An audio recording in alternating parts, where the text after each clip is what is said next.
Açtım. İlkine yarısı. Yine bak ya. Benim çizdiğim Bak baba.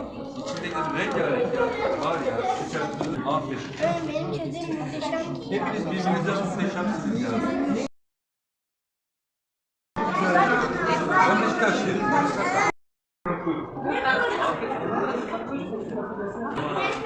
Pardon.